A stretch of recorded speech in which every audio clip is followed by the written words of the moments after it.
आ गए आप। आपका इंतजार कर रही थी मैं बहुत देर से। इतनी भयंकर गर्मी हो रही है और ये एसी बिल्कुल कूलिंग नहीं कर रहे हैं। फटाफट से इनकी सर्विसिंग कर दीजिए। मैं इसीलिए तो हूं ना मैडम जी। और एसी की सर्विस करना तो मेरा काम है। और पिछले कई सालों से तो मैं ही आपकी एसी की सर्विसिंग कर रहा हूँ। आ जाइए।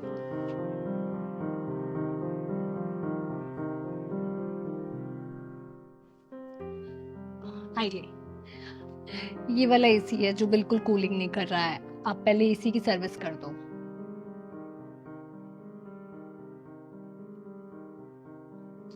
मैं पानी ठीक। ले आता जी जी।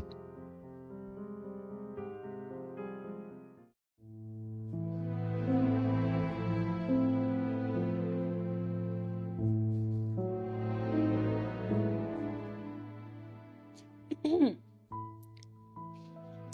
सॉरी सॉरी मैम, इतनी गर्मी में ठंडी हवा मिली तो मैं खो गया। कोई बात नहीं अंकल जी, आपने ही ठीक किया है उसको, तो आपका तो हक है ही उसकी ठंडी हवा पर।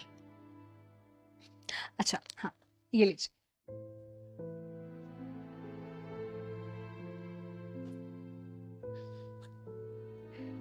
अंकल कितने प्यारे हैं ना। प्यारे भी हैं और मेहनती भी। हाँ मैं चाय बनाने जाती हूँ, तो पियोगे चाय? बना लो।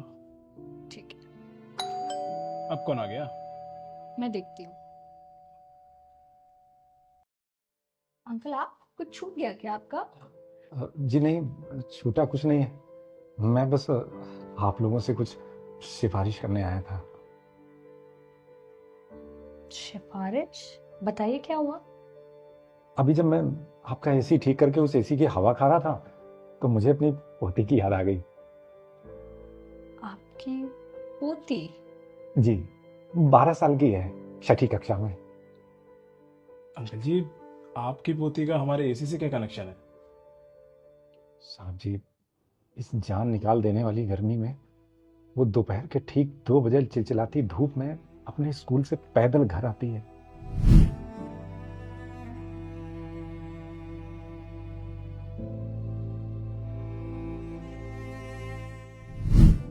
और फिर इसके बाद हमारे लोहे की टीन वाले घर में वो बैठ के अपनी पढ़ाई करती है। आप लोग सोच नहीं सकते हैं कि लोहे की टीन वाले घर में जब लाइट चली जाती है तो क्या हाल होता है। उसके पसीने से उसकी किताबों के सारे पन्ने भीग जाते हैं।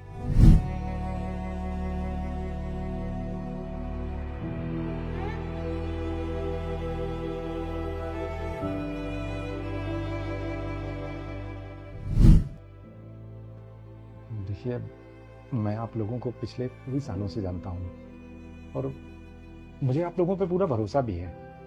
क्या मेरी पोती आपके घर में एसी में बैठ के दोपहर को नहीं कर सकती है?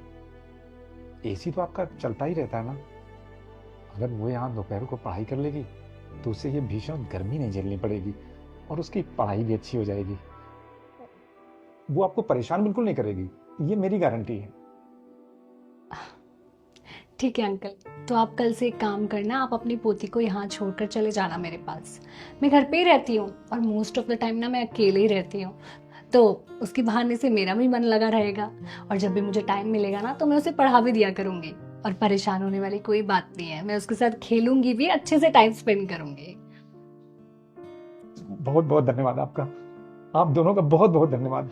आप लोग तो बिल्कुल देवता हैं। अरे अंकल, ये क्या कर रहे हैं आप? और जिस बच्ची के दादाजी सबके एसी ठीक करते हैं और उन्हें ठंडी ठंडी हवा खाने को मिलती है, तो उस बच्ची का भी तो हक है ना ठंडी हवा पर। अंकल जी, ये दुनिया में बहुत विचित्र है। महलों की ईंटें ढोने वाले मजदूर खुद झोंपड़ों में रहते हैं। महंगी महंगी गाड़ियां बनाने वाले मैकेनिक कभी उन गाड़ियों को खरीद नहीं पाते। हीरे तराशने वाले मजदूर कभी उस हीरे को पहन नहीं पाते। और एसी रिपेयर करने वाले मजदूर उस एसी को कभी खरीद नहीं पाते, ना उसकी ठंडी हवा खा पाते। इस विचित्र सी दुनिया के नियमों में हम थोड़ा बहुत फेरबदल तो कर ही सकते हैं ना।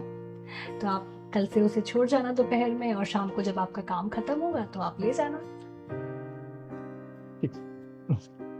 धन्यवाद, नमस्ते।